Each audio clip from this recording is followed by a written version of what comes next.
today's sermon is called Into the Nile. And the story we're going to look at is a story where God has taken a group of women, some biological and some not, and raised up this group of women to surround a child who would be a child in need. And there's one thing that we're going to get from the end of this today. That is the one point that I hope is a big source of just encouragement for you at the end of today's message. So I'm excited for it. But let me set the scene for you a little bit here as we get into this. So where are we? In today's story, we're in Egypt. So just so you know, I love maps. Anybody else love maps? Yeah, woohoo! Yeah, map gang. Yeah. So here we go. Here, so we have a map here. Up here in this corner, if you can see, is is Jerusalem. It's Canaan. It's the area where Abraham settled into, and down here is Egypt, so North Africa there, over here. So what's happened here is, if we go all the way back to a guy named Joseph, I don't know if anyone remembers or recognizes Joseph in the Bible. He was the guy that was sold into slavery by his brothers, right? So he had these dreams. He was a bit of a goody-goody. He was his dad's favorite. He was rubbing that into his brothers, rubbing it into their faces, and they ended up selling him into slavery. And he ended up all the way down here in Egypt. In fact, this green line is Joseph's journey down into Egypt. And when he got to Egypt, he grew in favor with Pharaoh. And basically, he was like the number 2 guy under Pharaoh. And he was given all this land. Eventually, his family, Joseph's family, his brothers and his dad, well, they come down because there's a drought. They meet him. They have they get reunited together. And then Joseph works it out with the Pharaoh, with the king of Egypt, that his family can come down and can settle in this land right here called Goshen.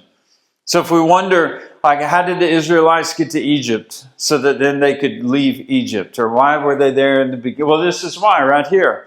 They were fleeing from famine. And they ended up here in Egypt, which is unbelievably fertile ground because they had the Nile River down here. And the Nile River flooded. And then when it receded, it deposited this mineral-rich soil all over everything. And the place just grew like crazy. It probably reminds me of living in Nelsprate, where, you could eat an apple and drop a seed on the ground and do nothing else with it, and a tree is going to grow because parts there are just so fertile there. So Israel ends up down here, but it's just 70 people. So it's 70 people. This is how the tribes of Israel ended up down here. But it's only 70 of his family. And so with those 70 down here, time goes on, okay, and they are prospering well. Have you guys ever heard the saying? Well, actually, I'm not going to say that saying. But they're prospering well, and they are growing in numbers, and they continue to grow in numbers, and then they continue to grow in numbers. Kyle, can I have the handheld? This thing is cutting in and out on me a little bit. There we go. So they're continuing to grow in numbers, and they get tons of favor. God is just really blessing them down there and taking good care of them. And they go from 70 to now, Kyle, go to the next picture of the map here for us here. Okay, so here we have Goshen. You can see Goshen here. This is that same area. So they went from being 70 people in the family to now they are like hundreds and thousands of people. They have really, really prospered very, very well down here in Egypt. So time goes on, and what happens as time goes on, you have different generations. And these different generations, they start to lose track of Joseph. And they forget that there was a Joseph. And they forget the agreement between the Israelites and Egypt. And so they're on this very fertile place. But then what happens is they get a new Pharaoh. So Egypt has a new king. And this king doesn't know anything at all about Joseph or about the Israelites or about the deal that they had together. He doesn't know anything. He's completely obtuse to it. And so what he does is he surveys his land, and he looks out and he sees that there's all these Israelites down here, and these guys keep growing. They keep multiplying, all right? If there's one thing they're doing well, it's love and marriage, because they're just expanding and expanding here. So this Pharaoh says, we're in trouble, all right? This whole thing started down here. And they were given the choice land because of Joseph and his relationship with Pharaoh. And now they've got this choice land down here. But the Pharaoh is afraid of them. He's nervous about them. So what happens? Well, this Pharaoh, he decides that these guys are a threat. These guys are a huge threat to us. And if we look at Exodus 1 here, we're going to be reading in and out of Exodus 1 and Exodus 2. Here's what the Pharaoh said here. He said to his people, behold, the people of the sons of Israel, they are too many and they are too mighty for us. They greatly outnumber us. Come, let us deal shrewdly with them so that they will not multiply in the event of war, join our enemies and fight against us and escape from the land. So that's what he's afraid of. He's afraid that, hey, these guys decide that they want to join our enemies, and we're toast. So Pharaoh comes up with like this 3-phase approach to dealing with the Israelites. Phase number 1 is we're going to deal shrewdly with them. So there's going to be an economic pressure. Basically, he enslaves them, and they puts them in slavery here. So they set taskmasters over them to oppress them with hard labor. And the sons of Israel built Pithom and Ramses as storage cities for Pharaoh. So they were enslaved. And then when that wasn't working, they were enslaved again, but even harder and under harsher and harsher conditions. But you know what these Israelites are doing? They're still making babies. And I guess Pharaoh thought, if we give these guys a hard enough work day, then they'll come home and just be too tired to do anything, and they'll go to sleep, and that'll be the end of it. But not the Israelites were. God really did say, I'm going to make your people, as many as the sands, or more than grains of sand on a beach here. So he sets these taskmasters over them, but they continue to multiply. Well, then we have phase 2 that comes up here. So Pharaoh is upset about this. He's like, you guys are still growing. What are we going to do here? So what he does is, this one's a bit more, detrimental, I think. Then the king of Egypt said to the Hebrew midwives, so Hebrew are the Israelites that are down there. There's 2 of them. And he grabs these 2, only 2. And he said, one of whom was named Sephara, beauty, and the other one named Pua, splendor. And when you act as midwives to the Hebrew women and see them on the birth stool, okay, I looked up pictures of that. Mistake, okay, big mistake. I thought, well, that's interesting. I wonder what a birth stool looks like. Big mistake. So the Hebrew, when they see them on the birth stool, so that was how the Hebrew women would give birth. That was it's a squatting position thing. But if it is a daughter, so he says on the birth stool, if it's a son, you shall kill him. But if it's a daughter, then she shall live. So now what Pharaoh is going to do is Pharaoh is going to have every male boy killed. But he wants to make it almost look like an accident, like a birthing complication. So the ladies are on the birthing stool, and then I don't know where the midwife is. I don't know how the logistics of all that work out. And when the baby starts to come, they're going to do something and take care of all. It's basically like a full-term abortion on these boys. And so then, what happens after this here? Well, here's what's amazing. These midwives were amazing. And these midwives were brave women. But even more than that, these midwives, they feared God. And so they didn't do what the king of Egypt asked them to do. They said, no, we're not going to do this. So the king of Egypt called for the midwives and said to them, why have you done this thing and allowed the boy babies to live? Why have you done this? I love this conversation here because I think about take it out of like the Bible part of your brain, just put it into normal like life part of your brain here. Look at what the midwives say next to the king. They say, the midwives answered Pharaoh, because the Hebrew women are not like the Egyptian women. They are vigorous and give birth quickly, and their babies are born before the midwife can even get to them. Okay? You just imagine Pharaoh mad, and then the midwives being like, well, hey, they're not delicate like your Egyptian women. These ladies are, they're vigorous, And then my mind goes to Pharaoh's face of just like, not knowing how to process that or deal with that.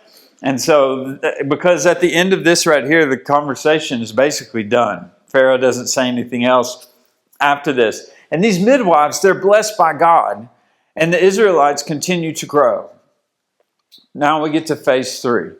And this is where Pharaoh has had it. He's done. Because he really is nervous. He really is worried about the Israelites. And in verse 22, chapter 1, then Pharaoh commanded all of his people. So before, he commanded 2 midwives. 2 women. For hundreds of thousands of Israelites. 2 women. And now he has said, I'm now commanding every single Egyptian that lives. Every single one. So he commanded all of his people, saying, every son who is born to the Hebrews must be thrown into the Nile, but every daughter you shall keep alive. So now what he's done is he's created a self-policing state amongst Egypt.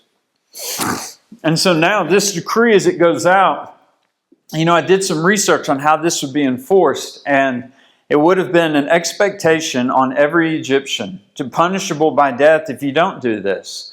And the Israelites and the Egyptians, they lived in close proximity to another, And so when someone was pregnant, people knew. When someone fell pregnant, everyone knew. And if people knew, the Egyptians would know.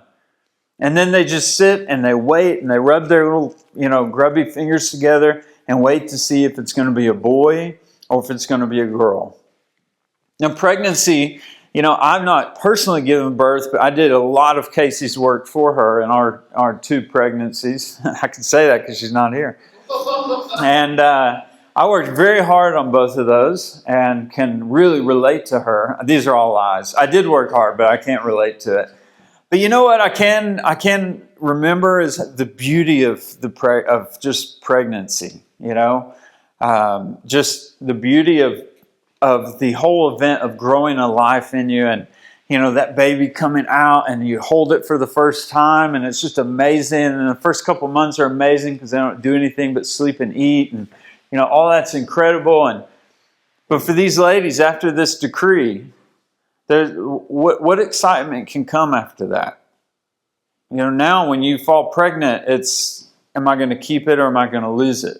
Is it going to cost me my life as well? And so now it's like all that hope and wonder and awe is just kind of pulled out of these special moments for all the mothers. And so after this decree is issued here, you have 2 people. You've got Jochebed and you've got Amram. Jochebed and Amram. Jochebed is the female here, and Amram is the male, and they are married. Before this decree was issued, these 2, they had a son whose name was Aaron, and then they had a daughter whose name was Miriam. And when Miriam was about 7 years old, sometime between 5 and 7 years old, but we'll go with 7, and then Aaron, we know, was 3 years old, they fell pregnant again. And Jochebed ends up being pregnant, and she ends up conceiving. And now you have this woman, this already mother, who's about to be a mother again, who's pregnant. And I like to believe that she hides this pregnancy, that she tries to cover it up. I know some ladies, especially that are like in film and TV, try and just kind of cover the baby bump a little bit. But with this, it's if someone sees me, is that the end of my life? As soon as they see me pregnant, then they're going to know, How do I secure hope and a future? How do I secure safety for this child? I don't know. But she conceives. And when she conceives, let's look at what she does right here in Exodus 2, verse 2. She says, this woman conceived and gave birth to a son. She gave birth to a son. Can you imagine that moment? Baby comes out. Oh, it's a son. Should be a joyful celebration because the son means the name continues on. But instead, I think there can still be joy there, but it's met with, oh no. Now what? Now what's going to happen? And when she saw that he was especially beautiful and healthy, I love the way the scripture tells us how tender this is. That mom was given that baby, and when she saw that baby, she said, my baby is especially beautiful, and my baby is especially healthy. You moms, you have this secret power where no matter how ugly your baby is, you think it's beautiful, right? I've seen some ugly babies. They're ugly. Some of these things are rough, But to moms, hey, my baby is beautiful. It's God puts these like rose-colored glasses over your eyes for your child. And it's beautiful and it's wonderful. And this same thing happened, this same connection between a mom and a child that God put in us, put in you, put in your hearts, it pierced through and it penetrated through the fear and through Pharaoh's decree and through all that Pharaoh was trying to do. It penetrated right through that. And when it penetrated through that, she said, I'm going to hide him because he's so beautiful and he's so healthy. So let me hide him. And I'm going to hide him for 3 months to protect him then from the Egyptians. Yeah, it's just, mothers, isn't that kind of what you do? Where love often or always penetrates through all the daily circumstances, through all the rules, through all the stuff that's coming at you with life, through all the bad things coming down the road, the hard things, through sickness, through all of that, and the hardest of hard moments. I watch my wife in the middle of the heart of the hard. I watch her rise to the occasion. And it's through her love and through her steadiness and through her care that our family often gets cared for and just pulled through. And I look at her and she looks at me thinking I'm leading her, and I look at her and I just feel so strengthened by her and what she brings to the table. And that's this here. That's just like what God gave you is a superpower, How else could you walk around for 9 months with a knot, with this, it's not a knot, it's a human, with this thing in your stomach, and then, and you get thrown up on, you hold your baby, it throws up on you, and you're like, oh, I love it so much. It's like, you're crazy. But God gave you that. So this crazy, wonderful, beautiful, lovely mother, Jochebed, hides Moses for 3 months. But at the end of those 3 months, she can no longer keep him hidden. The baby is crying and things are happening. And we don't know if maybe this baby was exposed or maybe somebody got wind that there was a baby being hidden. But if she's hiding the pregnancy, that's 9 months. And then if she's hiding this baby for 3 months, that's another, 9, 10, 11, that's a year in hiding. And now this baby can't be hidden anymore. And this is so hard. This has just got to be so hard for Jochebed here to know that I've got to get up my baby. And she does. After 3 months, in verse 3 of Exodus 2, it says, when she can no longer hide him. Now, I just want to say before I read the rest of this to me is the saddest verse in Scripture. It is filled with the most hurt and sorrow and sad. If this were a Netflix documentary or a TV show or a movie, I'd be like, different. I would change it because I don't want this sorrow in my life. But this is real life here. And when she could no longer hide him, she got him a basket. It actually was more like a chest, like a square rectangular thing. And she grabbed some papyrus reeds and she wove that thing together there. And she made it with her own hands, to be sitting, making the basket that you're going to put your baby in. And she sat through that and she made, I just imagine that she pulled all the weaving tight, just really nice and tight and taut, to make sure that it was of good quality, to make sure it gave her baby the best chance. And she covered it with tar and pitch. This is the same thing that God instructed Noah to use to waterproof the ark. So she's going to waterproof this thing. She's going to try and keep it on top of the Nile instead of just throwing her baby in and letting it drown just right away. And so she takes it, she covers it with tar and pitch, she makes it waterproof. And this is where it's so difficult here. And then she put the child in it and set it among the reeds by the bank of the Nile. I want you to look at this picture right here. And just imagine, Kyle, can you put this picture up here? Thank you, sir.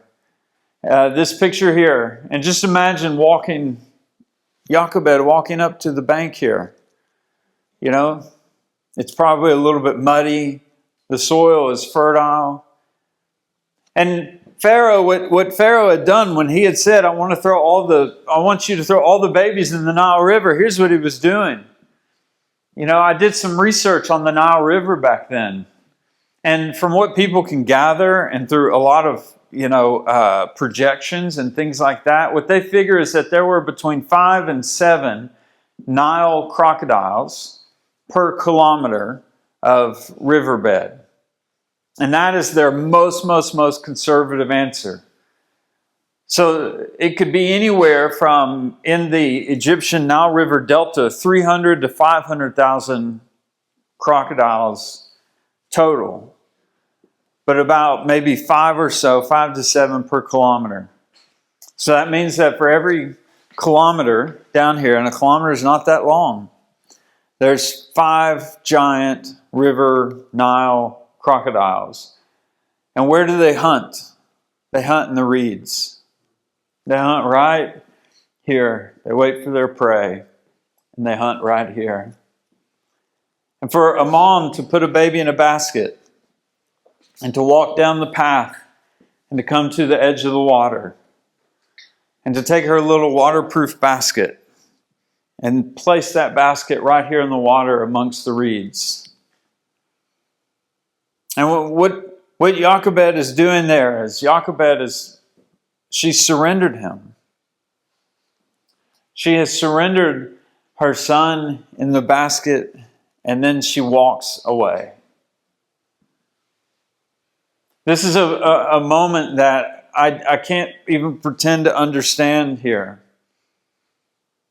To walk, it makes you kind of think like, couldn't there have been another way? Could she not have, come on, I mean, Jochebed, come on, really? Could you not have just kept him at the house? Could you not have moved? Well, you were enslaved, but I mean, come on. Is there not something else that you could have done here other than putting a baby in a basket and putting that basket in the Nile River where there are crocodiles? Is there not something else that you could have done? It's like, Jochebed, did you just give up and give in and say, well, nothing I can do here. Let me just go about it and do it this way here. And then we get the saddest verse in the Bible where she just couldn't hide him and she put him in a basket and she put him in the Nile and then she left. She surrendered him and then she walked away.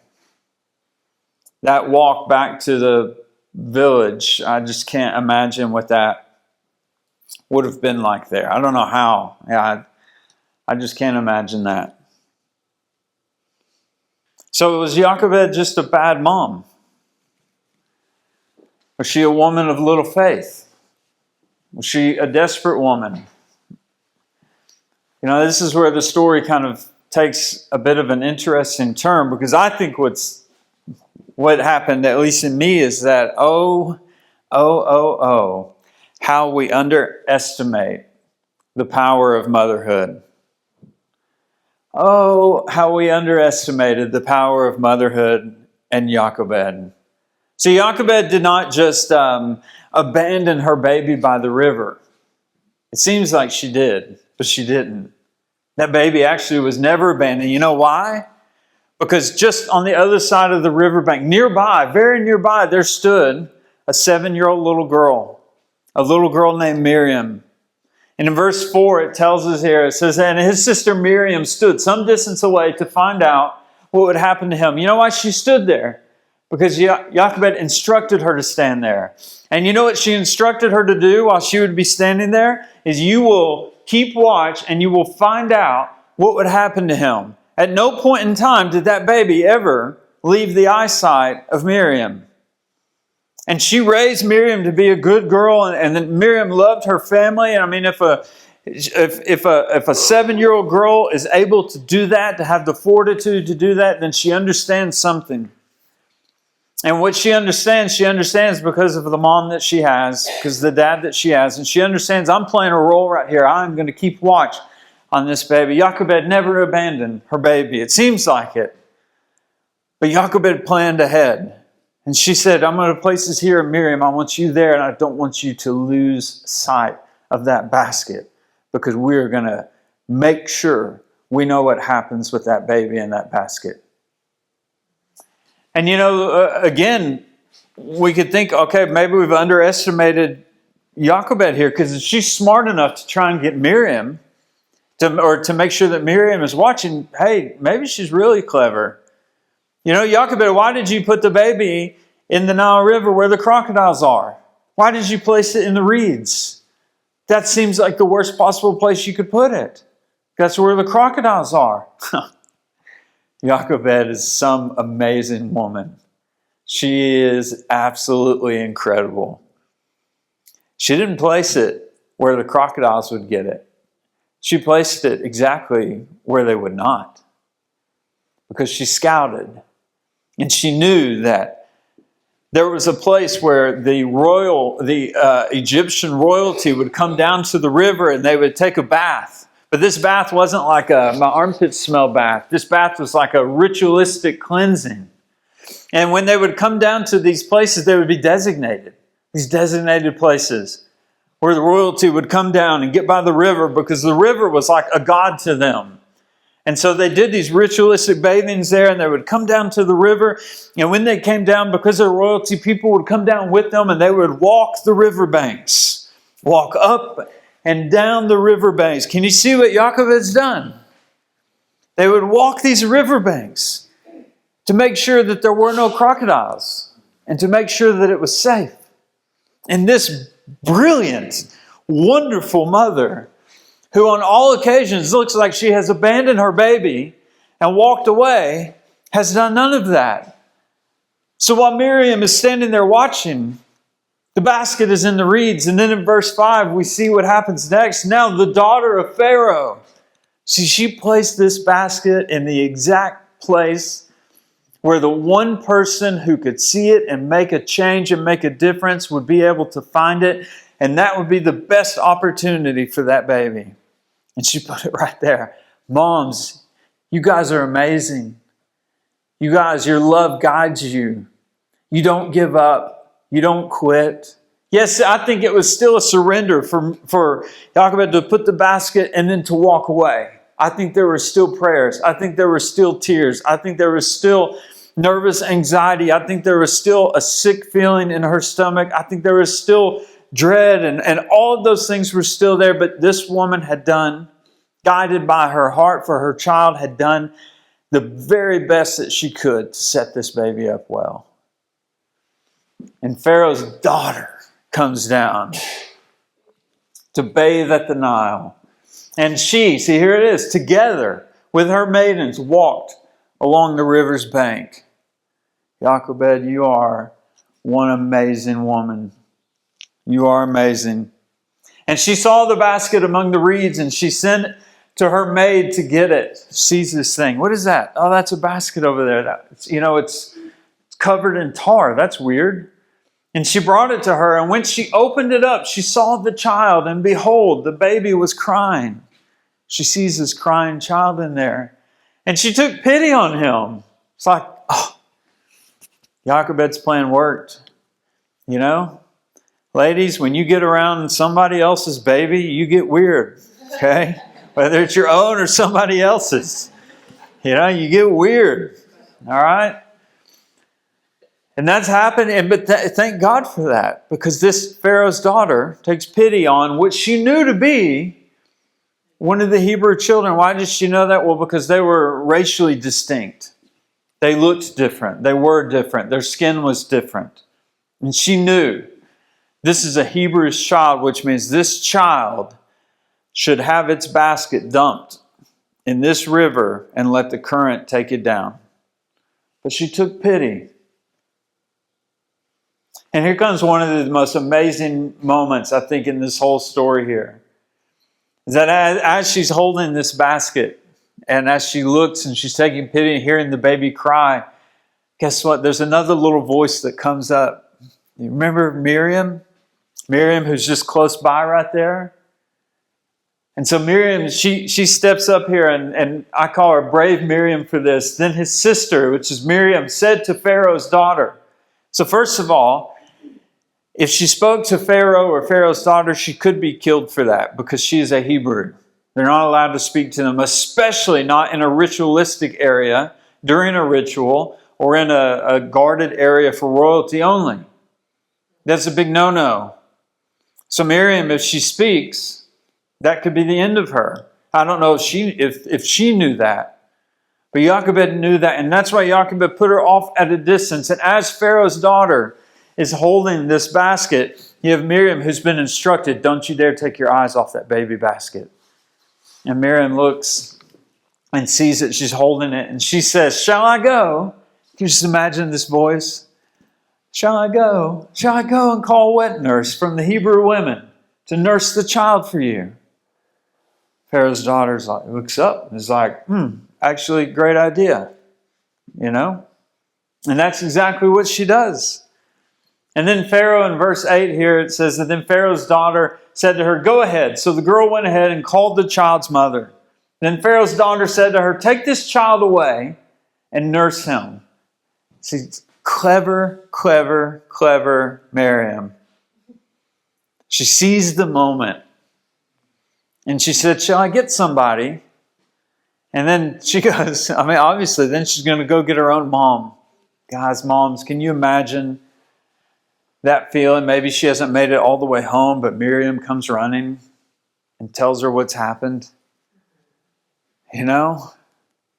I think at that moment, Jochebed can just take a huge sigh of relief. But this woman was amazing. And she takes this child away and nurses him for me. And then Pharaoh's daughter says, I will give you your wages.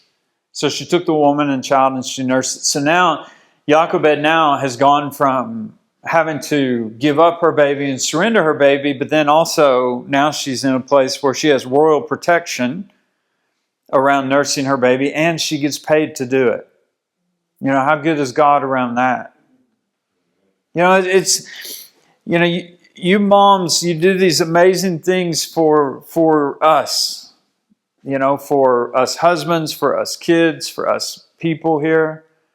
This story for me is so amazing because this story is, you know, God just taking this network of women. You had the midwives, you had Pharaoh's daughter, you had Jochebed, you had Miriam. You know, you had the Pharaoh's servants, those women.